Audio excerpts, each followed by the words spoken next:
The DC volleyball team spent a great deal of time traveling last week. Sadly, it was not the road trip we had in mind. To start the week off, last Wednesday saw the Lady Jackets head into the house of a huge conference rival, Bluffton. The Lady Jackets just couldn't seem to get a foothold in the match, as they were overcome in straight sets. Head DC coach David Kwan joins us now for some expert insight. Coach, what was Bluffton throwing at you that seemed to keep you off balance for most of the night?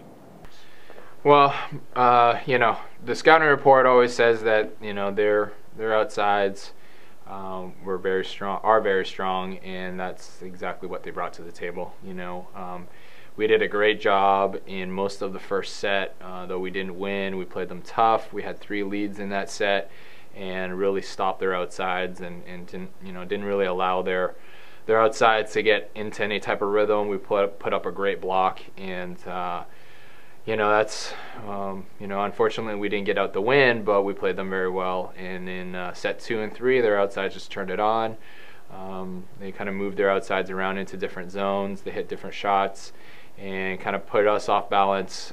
We stopped blocking them, and our defense just couldn't pick it up, pick up their outsides offensively, and they hit a big huge number against us, those 2 outsides. And they're 2 seniors that that they're going to be graduating, but at the same time they're 2 seniors that have been a large part of their program for the last 4 years. So they have a lot of experience and played some really tough teams over the last the course of their career. And considering my 2 right sides, who are the main blockers matched up against them, one's a freshman setter and the other one's a sophomore outside. So there's just a lot of experience that my girls are learning to deal with against those 2 very experienced outside hitters. Then on Saturday, the Lady Jackets traveled to Rose-Hulman territory for a double dose of match play. Once again, the Lady Jackets just couldn't seem to hit their stride, as they were dismissed by Rose-Hulman in 3 sets. Shortly thereafter, they took on Illinois College for their final regular season matchup of 2011. DC was due for a victory, but it was not to be, as they were denied in 4 sets. Now, a Lady Jacket noticeably missing from Saturday's action was freshman setter Alicia Kalick. Coach, how did her absence impact your team, and what's her status for your tournament matchup against Bluffton? Well, she's a go for tomorrow. She, just had a little bit of stomach virus or stomach flu. It was making her really nauseous.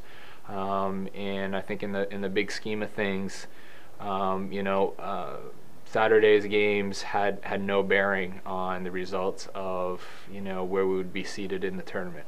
So rather than risk her getting sicker and making her worse, we kind of make a decision to put Alyssa Turton in there, our backup setter, and she did a great job, being really her first start of the year. And I think that the team played a couple of, especially Illinois College, played them really tough. Unfortunately, we didn't get that win. It impacts the team a lot when you make small changes, especially on a team like ours, where being in rhythm and being in a consistent lineup kind of allows the team to be comfortable. And our team plays in a very narrow comfort zone. And you make a little change like taking our starting setter out, that's going to impact the team quite a bit. But even with that, we were able to throw some players into some different positions and see kind of how they would do for the future. We had Lexi Pierce hitting on the outside a little bit, and just to see how she would do in an outside hitting position, maybe some foreshadowing for next year. And some good things happened. We hit a really high percentage in both those games. Unfortunately, we didn't get enough transition sets to win those games. But some good things came out of it, and more importantly, we got to rest Alicia a little bit and allow her to be nice and fresh for this Tuesday. Thanks, Coach. May you enjoy a long and thrilling tournament run. We also had a chance to catch up with none other than Yellow Jacket Senior herself, Megan Hines.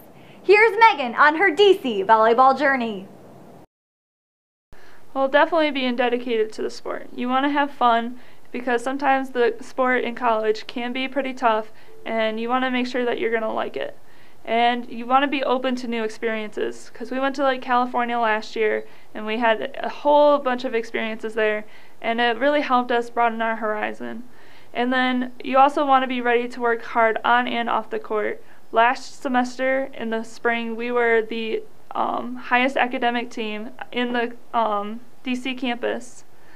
And for other reasons, I would definitely research where you're going to school, because I have transferred many times and I wish I would have come to Defiance College my freshman year. The things I've learned from Defiance College is definitely time management. Between juggling practices, games, homework, tests, everything, it's taught me how to really put in perspective what I need to focus on at what time. The thing that I'll miss the most is just the sense of family that I've received here at Defiance College. You know, between our teammates and the coaches, it's been a wonderful experience. I couldn't ask for a better family. Awesome stuff, Megan. Thanks for sharing your story with us. You can catch Megan and the rest of the Lady Yellow Jackets in tournament action Tuesday evening at Bluffton at 7 o'clock. And of course, we'll be here for you again next week with more details and inside access.